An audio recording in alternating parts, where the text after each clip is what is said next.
What's up, ladies and gentlemen? Welcome to episode 89 of the Access of Combat podcast. I'm one half of your host, Hugo the Boss. Hugo got next. Hugo rocking this fine-ass Mets attire, joined by my co-host. It's your boy, Ray Boogie Kahuna. On today's episode, we're going to be breaking down on the MMA side. We got UFC Vegas 103 headlined by Kape versus Almabayev. And on the boxing side, we got a PBC card headlined by Tank versus Roach. In addition to that sweet science, we got more sweet science from the beautiful island of Puerto Rico, headlined by Subriel Matias going against Gabriel Valenzuela. And as I play my imaginary congas here, my brother, tell him what the deal is. Like, comment, subscribe, follow Facebook, Twitter, Instagram, and TikTok. Everybody enjoying the visual portion of this podcast, as you can see here, don't forget to like, comment, subscribe, and bam, hit the notification bell to stay up to date. And for all of our audio listeners, Spotify, Apple, Google Podcast, you already know.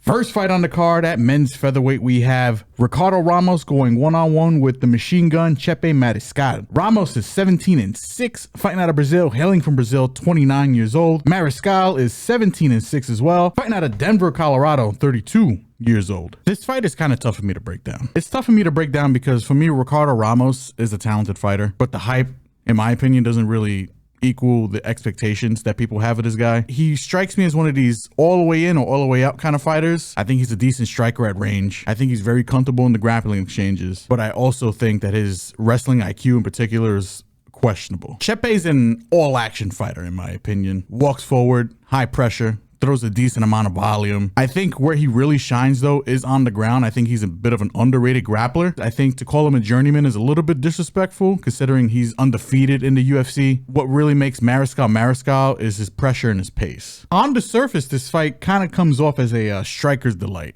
but I got a weird feeling that this fight's going to be more grappling intensive than it leads on to be. I'm going to pick Mariscal here, about medium in the confidence scale. I just think that he's going to be able to control the pace and is going to make Ramos uncomfortable. Give me Mariscal by decision. Yeah, I'm with you. I'm surprised you didn't take Mariscal via ITD. You probably will get there closer to fight time, but Ricardo Ramos is just a guy who historically breaks under pressure and a guy who really has trouble with guys that can control the wrestling exchanges, which Mariscal, I think that's one of his best components. I think that's one of the components that people overlook him when they go against him. But if you're asking me, this line is out of control. I'm leaning Mariscal as well, but not at minus 420. He should be able to get it done via ITD. But Ricardo Ramos, in my opinion, is the better striker at range. I think he's got the better jiu-jitsu. The only thing that Mariscal really does better than him is wrestle and the dirty boxing on the inside. And Mariscal's a dog. Like, he's a bigger dog than him. Like, you're not gonna make Mariscal quit. Ricardo Ramos, when shit's going south, he's looking for the door. So for me, it's hard to place money on Ricardo, but Ricardo's the better fighter here, in my opinion, from a skills perspective. He's just not a better fighter in terms of that dog perspective. So I'm gonna leave Mariscal ITD, not with a high degree of confidence. I don't know if I even want to touch this fight because I think the line is a little out of control. So that's just what it is. I think we kind of know what Ricardo Ramos is at this point. So give me Mariscal via ITD, but not with a high degree of confidence.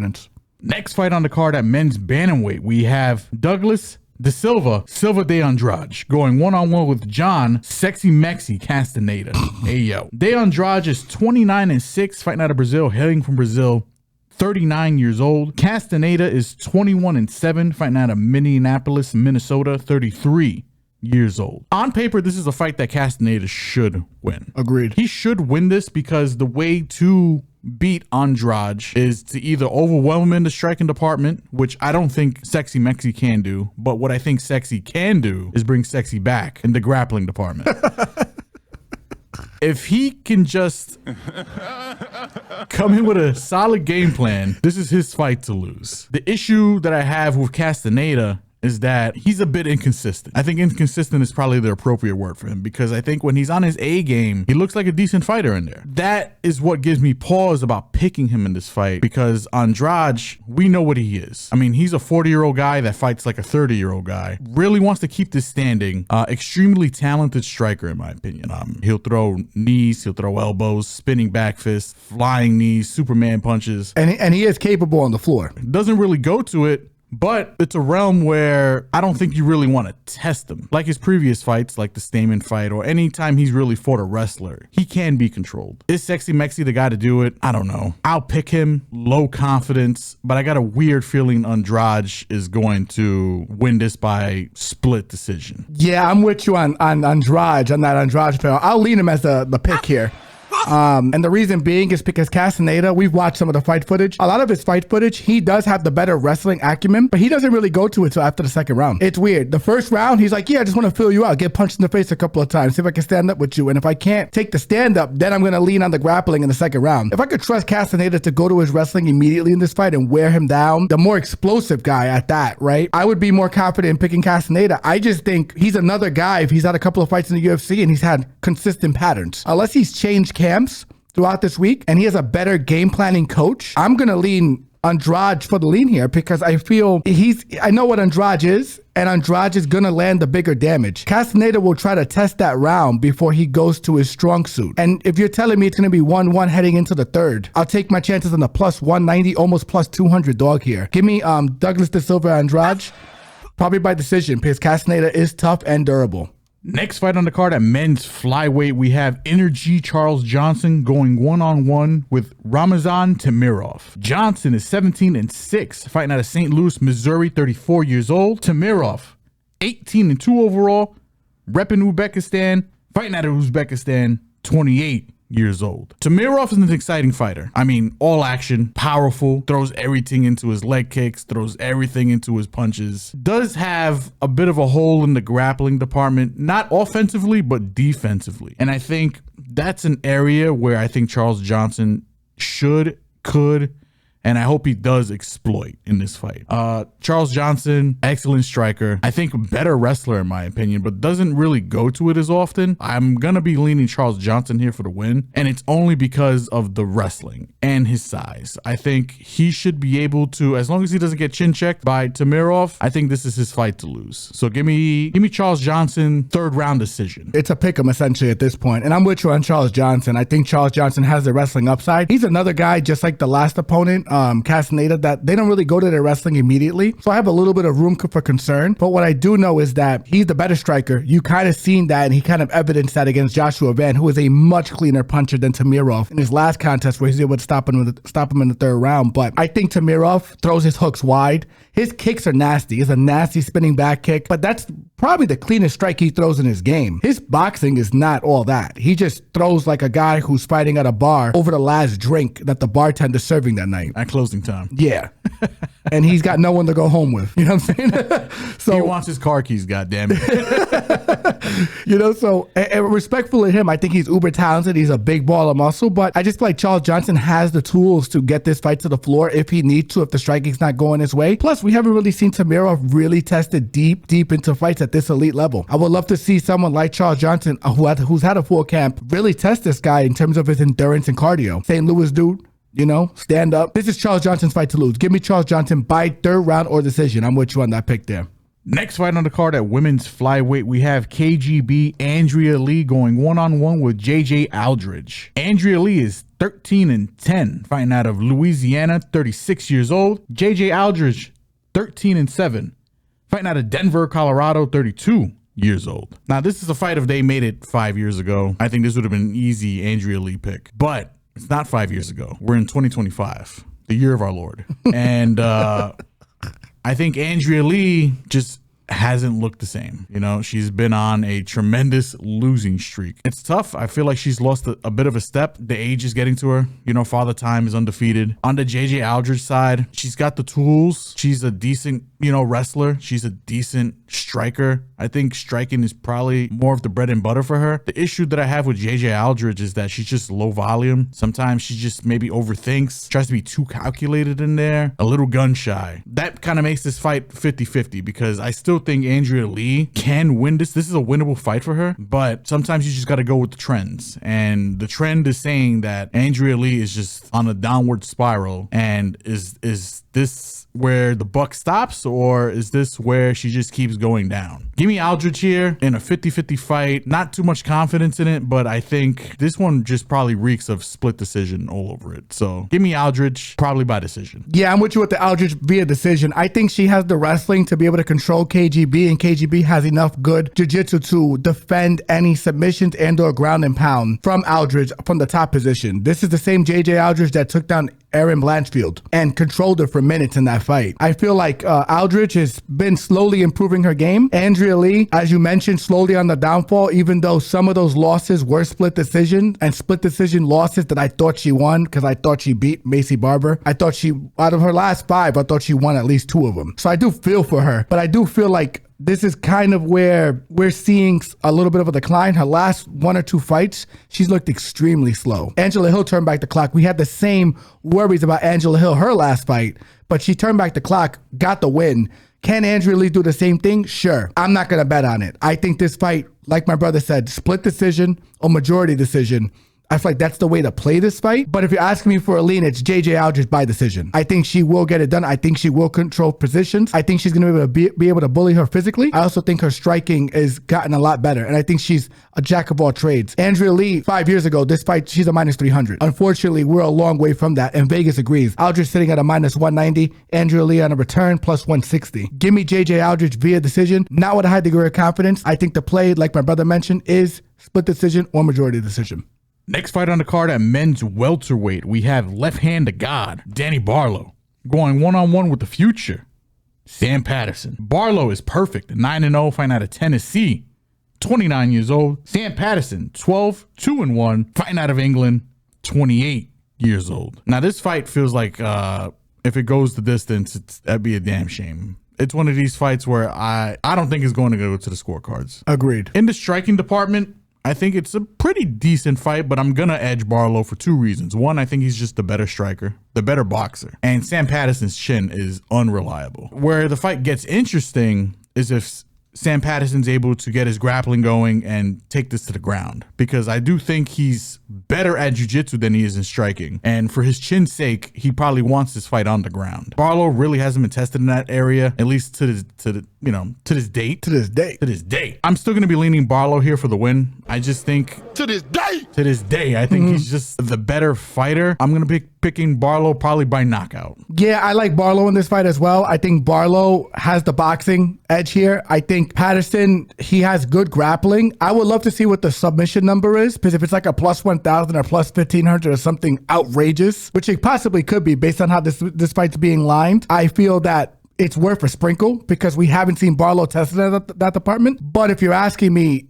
I'm a fan of Barlow. I love his personality. I like his story. I think he is great for the UFC going forward and their brand. I think his punching power is outrageous. It took him a good while to get Quinlan out of there. Quinlan is one of the most durable people I've ever seen. Quinlan actually wound up breaking Barlow's hand, and Barlow still got him on the 3rd, which is crazy. But I think Barlow's the goods. I really do. And Sam Patterson, as you mentioned, his chin is a dustpan. I'm just not a big fan of it. He's too big for the weight class, and he cuts a lot of weight. He should probably be fighting a weight class up, to be frank. That's how big he is for the weight class. But that takes a toll on your chin, which is why I'm going to favor Barlow via knockout. But I'm definitely going to be taking a look at the Patterson sub.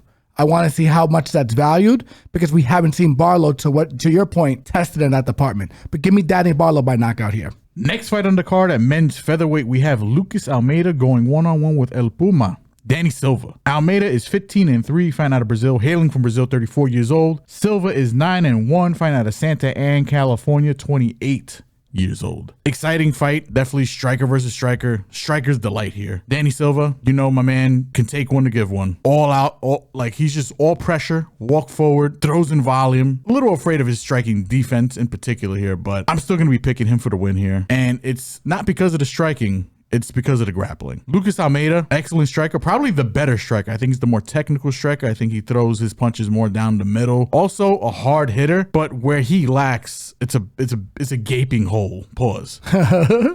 is the takedown defense. I mean, my grandmother could tackle the man and take him down pretty easily with a bad hip.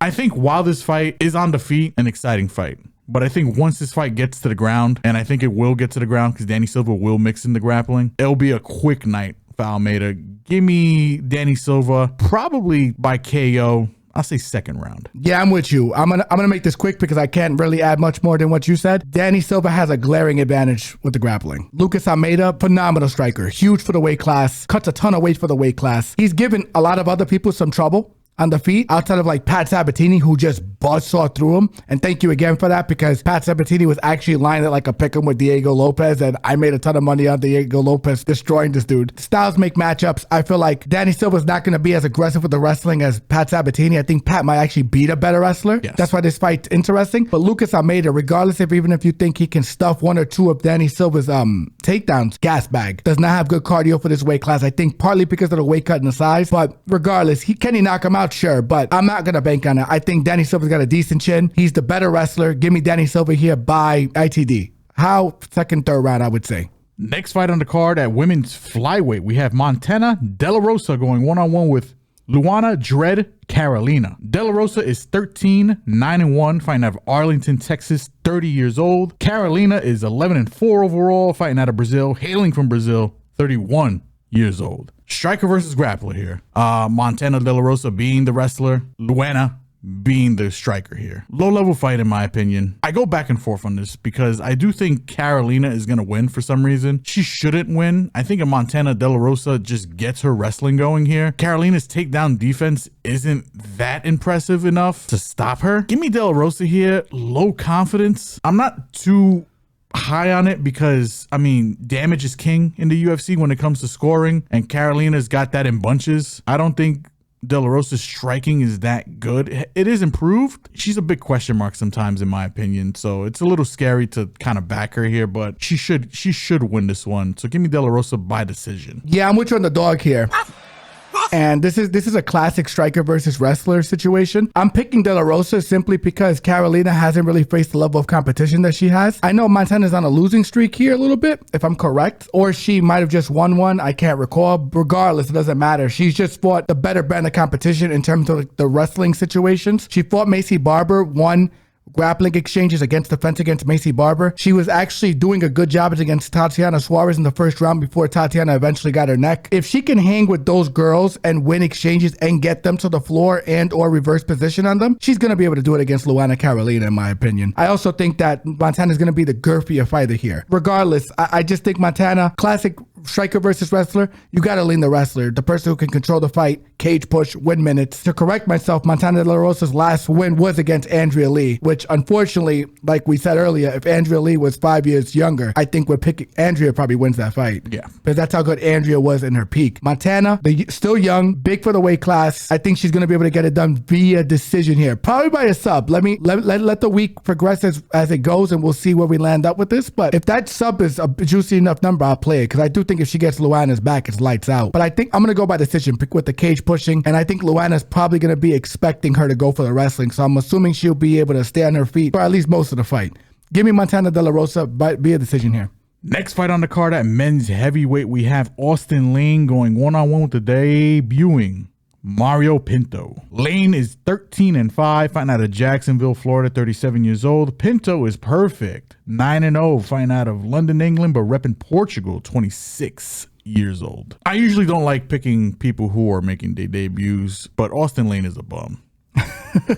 Horrible fight. Now, Austen Lane has been showing improvements. He has been showing a willingness to go to the wrestling, which I think is a big improvement overall in general for heavyweights, right? Heavyweights don't really like to wrestle. They like to stand and bang. Pinto, however, I think in the striking, he's the better guy. He's definitely got cardio. I've seen this guy go 5 rounds without really breaking a sweat or huffing extremely hard. Pinto does scare me a little bit in the wrestling department because he's a heavyweight, but he's one of these heavyweights that kind of walks around like around 240. Austen Lane is all of 265. Huge, humongous dude, ex-NFL player, you know what I'm saying? Like, and the way he gets his takedowns is like literally cage to cage. He's spearing the shit out of you, Bill Goldberg style. So I do worry about that a bit, but I do think Mario, he's shown that he can get up. He's shown that he can stay fleet of foot. I think Mario packs up Austen Lane, probably second round KO, but I think he gets him out of there. Give me Mario for the win via KO. they would have been packing them up. Yeah, I'm with you. I can't pick Austen Lane. Yeah, he played for the Jacksonville Jaguars. All respect to him. Big dude, big NFL player. But as the great Steve Smith Sr. said about Jags, he's just another guy. Can't trust him. You know, I just feel like he's out of his depth here. Doesn't have a great chin. Doesn't have great cardio. This is a guy who's a seasoned fighter in Pinto who looks like he just lost his parlay in his Tapology picture. You know, it's looking real rough for that dude in that looking picture. Very angry in that picture. and I just feel like, you know, yeah, he took down Despain, but Despain is the shit stain of the UFC. Can't, you know, wrestle for shit. Horrible fighter, to be frank. Where's Canelo at? I can hit a ring of Despain. Horrible fight. He's catching strays. This is just not a. I just feel like this is matchmaking 101. They're putting Pinto on the main card. The UFC has a thing where they want to push a certain individual, and they are giving him a nice little setup fight. If he can survive getting taken down from Austen Lane for 2 minutes, he's going to starch him. And I feel like he has the cardio and enough decent takedown defense and get up game, as you mentioned, to style on him and make it look really easy. Give me Pinto via knockout. Next fight on the card at men's lightweight, we have Nasrat Haqparast going one-on-one with El Gringo, Esteban Ribovics. Nasrat is 17-5, fighting out of Germany but repping Afghanistan, 29 years old. Esteban is 14-1, fighting out of Argentina, repping Argentina, 28 years old. People gonna bleed, it's gonna get cut open, and somebody might die. Now, this is a fight where I definitely see over 200 strikes being thrown, 100 apiece for sure from both guys. I think this fight probably goes the distance because I think both guys are decently durable. If you're not a fan of grappling, don't worry about it. You're not going to really see it in this fight as well. I think Nasrat is probably the safer pick, but Nasrat historically has struggled against guys with either the grappling, which is not going to be in this fight, or people who have extreme punch. Esteban's one of these guys that definitely packs some extreme punch. Yeah, he's got some heat. No Kool-Aid. Ribovics, I think, is going to be the pick for me here. I mean, guys riding the wave. I mean, walked out to Roy Jones. He got co-signed by Roy Jones. It's hard to beat that. I mean, give me Ribovics here in a close fight. I can see split decision low-key, but it is going to go the distance, in my opinion. Give me Ribovics here for the win. Yeah, I'm with you on Ribovics. I don't know if it's going to go the distance. I just think Ribovics hits way too hard. He put a beating on Zellhuber that last fight, but he also took a beating from Zellhuber that fight. And it's a different stylistic opponent, but I think Nasrat is a little more defensively responsible than Zellhuber. The only issue with Nasrat, he leaves his front foot very up front because he has a very heavy boxing style, and Esteban does have a good leg kick. If he starts hitting that leg, who knows how long this fight's gonna go before Ribovics can connect on the distance and just put his lights out, or just hurt him a couple of times in the fight and then TKO him with punches. I'm gonna go Ribovics here as well. Not sure how, because I do think there is finishing capability. I agree with you, they're both durable, but I don't know who Nasrat has fought that hits like this guy. And one thing I will say about Ribovics, I think his most underrated quality is that he's very technical of getting his punches to the target. He knows how to feint punches to land over the top and land to the body on you. Very good at doing that. Zellhuber, more of a stationary target. I think he's gonna have a little bit less success with Nasrat doing that, but I do trust Zellhuber's durability a little more than Nasrat's. Give me Ribovics, not sure how, but he's definitely leaning for this fight. Next fight on the card at men's featherweight, we have the Jaguar, William Gomis, going one-on-one with the Hurricane, Hyder Emil. Two solid nicknames. I like them. Yeah. Gomis, 14-2, fighting out of Paris, France, 27 years old. Hyder Emil, perfect, 10-0, fighting out of San Fran, California, 34 years old. Gomis is one of these guys where, listen, you can hate him. I hated him. I still kind of hate him, but you got to respect him. Guy knows how to win. Guy knows how to fight. An easy guy in a betting perspective to bet on, because these are the guys you kind of want. You want the safe guys, the smart guys, the high IQ guys. They get their points and they get the fuck out of there. I think Gomis is going to win this fight. Nothing against Hyder Emil. Decent striker, better grappler, or at least underrated in the grappling department. He throws up subs. He comes from that, scrap pack family of degenerates over there in California. I think he's a good fighter. Also looks like a Giga Chad version of Dom Reyes. Well, Dom Cruz. Dom Cruz. There we go. I just don't think he's got a well-rounded game like Gomis does. I think Gomis is going to be able to pick him apart at distance, mix in some takedowns, and feel safe enough where he doesn't really get caught in submissions here. That being said, I mean, Hyder Emil by sub is probably the way he wins here sneakily, because I don't think he's going to be able to touch Gomis in the striking. Gomis is just too good defensively, in my opinion. Give me Gomis here for the win, probably by decision, but not sure from a betting perspective how I want to approach this one as of yet. Yeah, I'm with you. William Gomis fights a lot like Tyler Lapalus, and I'm crazy enough they're from the same side of the world. So his striking is very good. Very safe, very calculated. His defense is exceptional. Very good cage takedown defense as well. That's why he's difficult to take down in the first place. I feel like Hyder Emil, aka Dom Cruz, Giga Chad version. I feel like he's gonna have a real hard time closing the distance and landing on him. And yeah, I know people are gonna bring up the Joe Anderson Brito takedown on William Gomis, where he was able to get a head and arm choke with some seconds left in that round. But the thing is, I don't think Hyder Emil has the physicality or the lengthiness and dimensions to get around Gomis that easily to get him down for a submission. And to be frank, it's not really Hyder's go-to.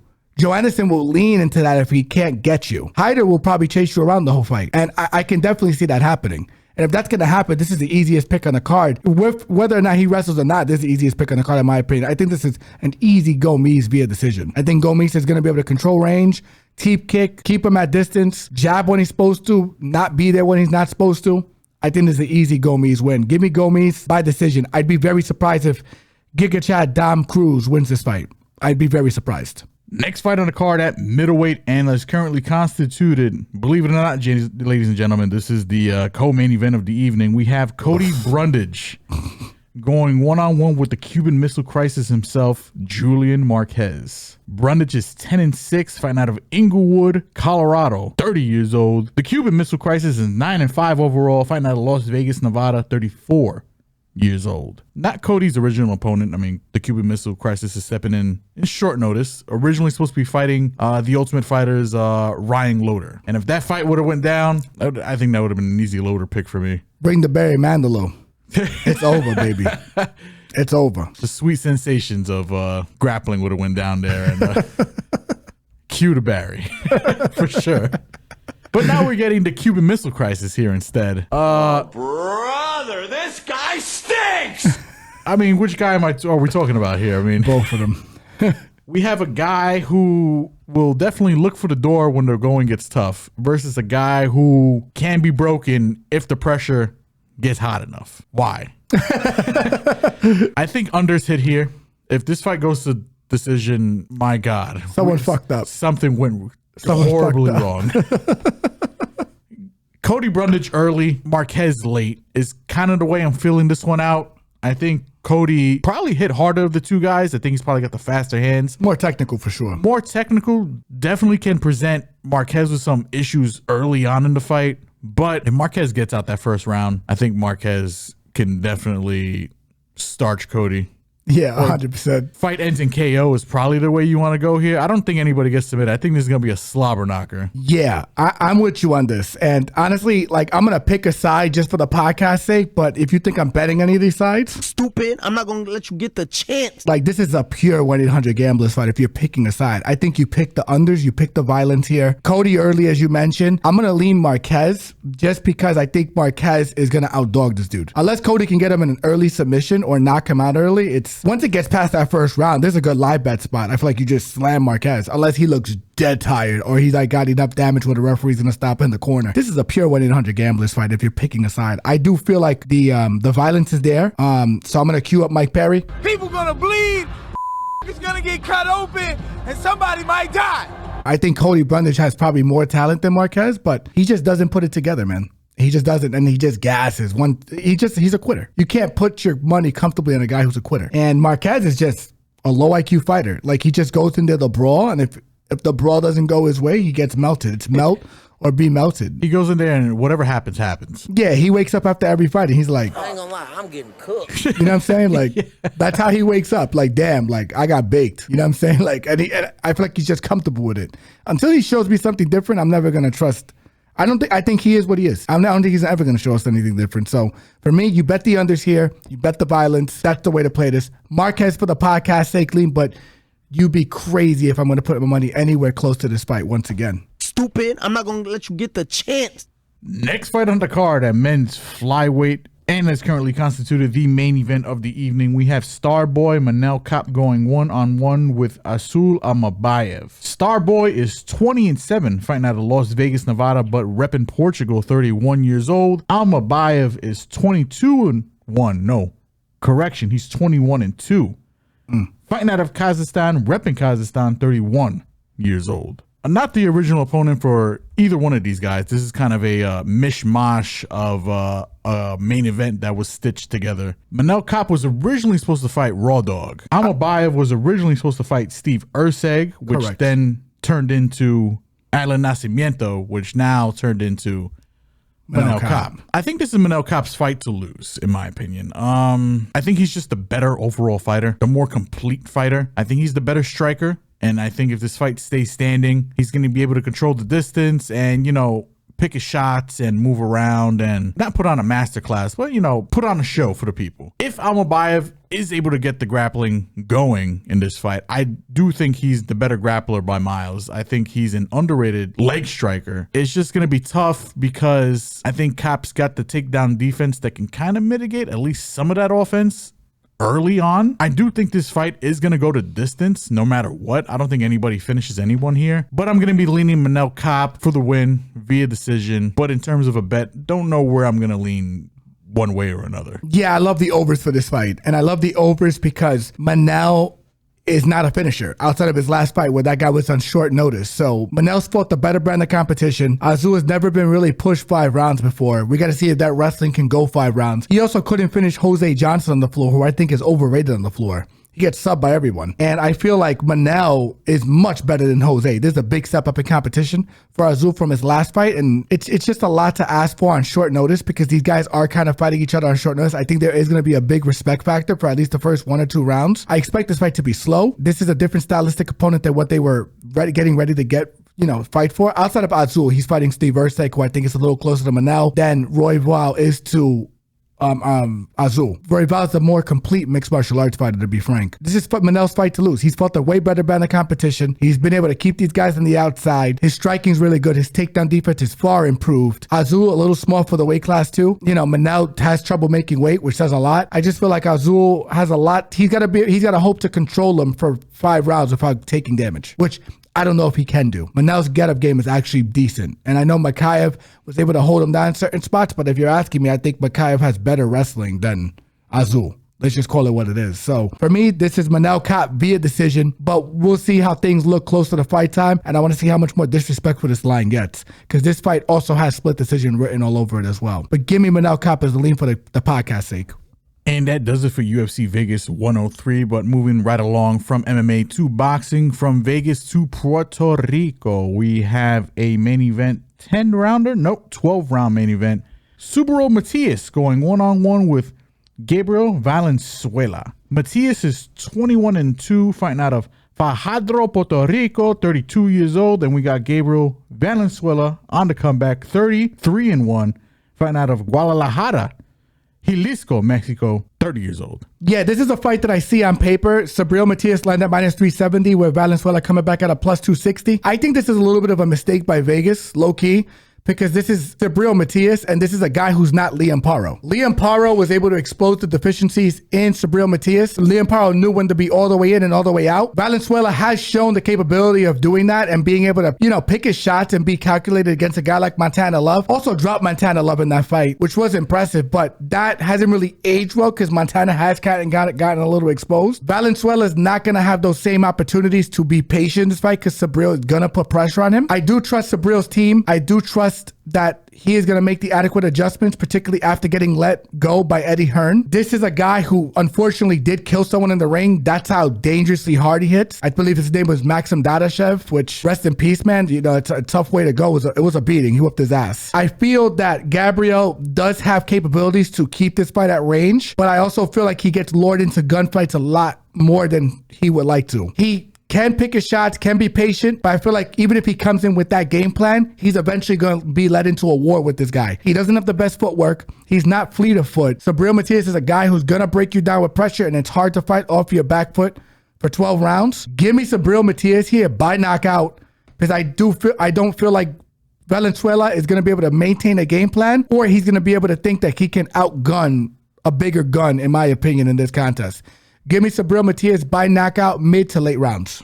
And going from now Puerto Rico to Brooklyn, we have a PBC card headlined by Tank Davis going one-on-one with Lamont Roach. But before we get into that fight, we're going to go into a fight that I'm pretty interested in here. For the WBC World Lightweight title, we have Alberto Puello going one-on-one with Sandor Martin. Puello, he is undefeated, the champion, 23-0 from the Dominican Republic, 30 years old. The challenger, Martin, is 42-3, fighting out of Spain, repping Spain, 31 years old. This fight is a hardcore's delight. And when I say a hardcore's delight, this has the makings of being a very, very technical fight that a hardcore can appreciate, but one that the casual fans will fall asleep on. I'm going to be honest with you. This fight has the capability of being very boring for a casual fan. The reason I say that is because both these guys are technically guys that like to fight on their back foot and like to counterpunch. Who has more capabilities of walking forward? I think it's Sandor Martin. He has footage of him doing that. Puello doesn't really deter from his game plan at all. Both of them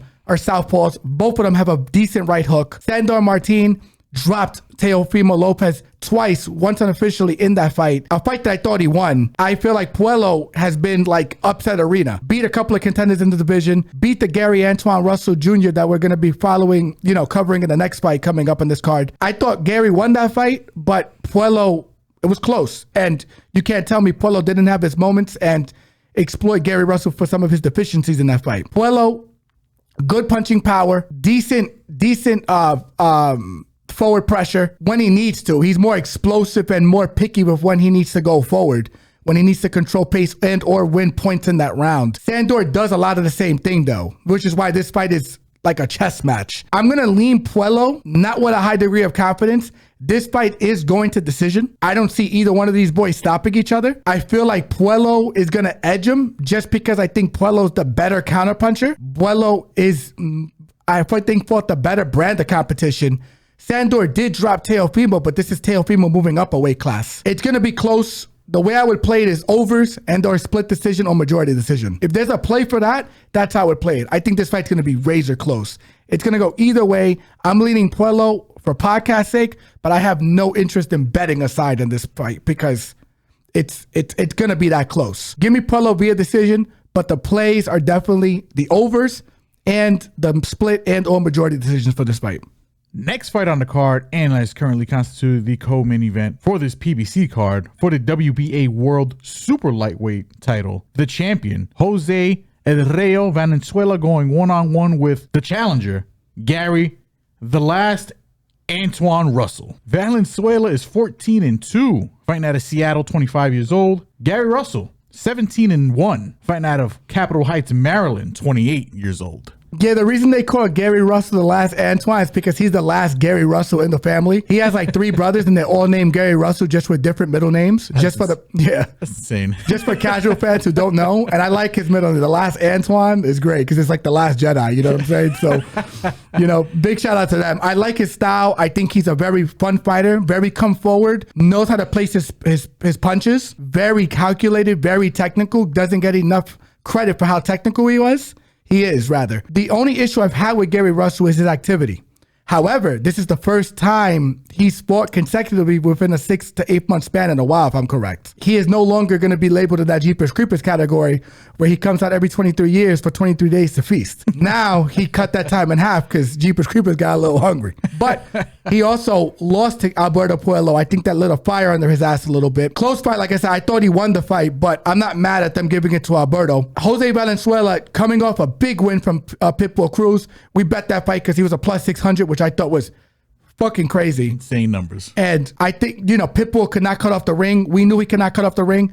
Valenzuela has shown a good fight IQ. Did it against his previous opponent as well, where the fight was close the first time. He got robbed on the decision, then starched him the second fight. The Bull and the Matador, he has shown that Matador capability. The difference is that I think Gary Russell does cut off the ring better, is more calculated with how he throws his punches.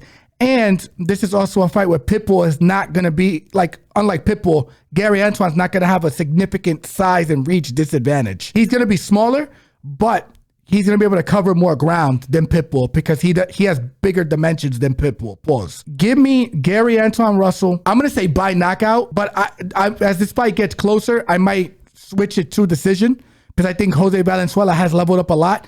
The money line is playable. It's at a pick 'em right now. I would suggest leaning that way if you're going to pick a side, but I do feel like Gary Antoine's going to be able to land his shots at the right times to win moments in the fight and to steal rounds off this fight. Jose Valenzuela, don't get me wrong, he can definitely win this fight, but if you're asking me for a lean, I think Antoine's going to win the moments with his power in this fight. Next fight on the card, and it's currently constituted the main event of the evening for the WBA World Lightweight title. We have the champion, Gervonta Tank Davis, going one-on-one with the Reaper, Lamont Roach Jr. Davis is 30-0. Perfect. Find out of Baltimore, Maryland, 30 years old. Lamont Roach, 25-1-1. Find out of Upper Marlboro, Maryland, 29 years old.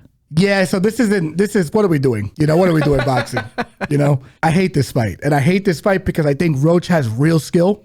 They're both from the same part of town. They do have experience with each other and working with each other. I just feel like this is a super featherweight and Roach moving up to lightweight to fight Tank, who has fought as high as light welterweight and stopped Mario Barrios. I don't like this fight for Roach. I don't like it right now. I don't like that. I don't like it at all. I think there's 3 champions in this division: Keyshawn Davis, Vasily Lomachenko, and Shakur Stevenson. And for whatever reason, Tank is finding every excuse not to fight either one of them, any of them. You know what I'm saying? So this is why I also think he hasn't gotten in bed with Turkey, because I think Turkey's going to throw a big enough bag at him to get those fights done. And I think that's what he's waiting for. He wants that bat signal in the air that's just a big-ass dollar sign from Turkey. I feel that this fight is going to be won by Roach until it's not. Just like every other Tank fight. He has the lowest punch volume in every fight that he's in. He was losing to Rolando Romero before he caught him. He was losing to Frank Martin before he caught him. He was losing to most of his opponents before he catches them. What Tank has is supreme punching power mixed with brilliant fight IQ. He knows how to corral his opponents into corners where they cannot use their feet. He studies your exits, so he knows where your head's going to be as you exit. And then he's able to circle his punches and use his feet to get his punches to the target as you're exiting and in places where you're going to feel uncomfortable moving your feet to exit. Or he's just going to give you one way out, and that one way out is one-way traffic into his big punching power. It's laughable that this fight's happening. He's a minus 1,800. It might be unplayable. If you're asking me, I think this is a mid to late round stoppage for Tank, but I think he's eventually just going to catch Roach, unfortunately. If you want to play Roach, man, I get it via decision. If it's like a plus 2,000 number, sure. Why not? Because, the sun shines on a dog's ass twice, at least once a day, right? Once or twice. Once or twice a day, right? I don't know how the saying goes, but... Yeah. Well, I know the clock one. The clock one is... the dead clock's right twice a day. Yeah. Right? So, I mean, if you want to play it, sure. I'm not. I think Tank's going to... They would have been packing them up. And I feel like it's going to be good riddance. Roach. The Tank will run over the Roach in the mid to late rounds. Metaphorically, physically, anatomically. Yeah. Astronomically. Bars. Yeah, I'm about to start pulling up Wu-Tang for you right now. But yeah, give me Tank by knockout here. And that does it for this episode's combat coverage. We covered some MMA. We broke down some boxing. Now it's time for my brother to break us the fuck out of here. As you already know, like, comment, subscribe, follow Facebook, Twitter, Instagram, and TikTok. Everybody enjoying the visual portion of this podcast, don't forget to like, comment, subscribe. Hit the notification bell to stay up to date. And with my imaginary guys, for all of our audio listeners, Spotify, Apple, Google Podcast, you already know. Love you guys. Holla at you guys. See you guys next week for episode 90. Love you guys. Subscribe and help us out. See you next week. Later.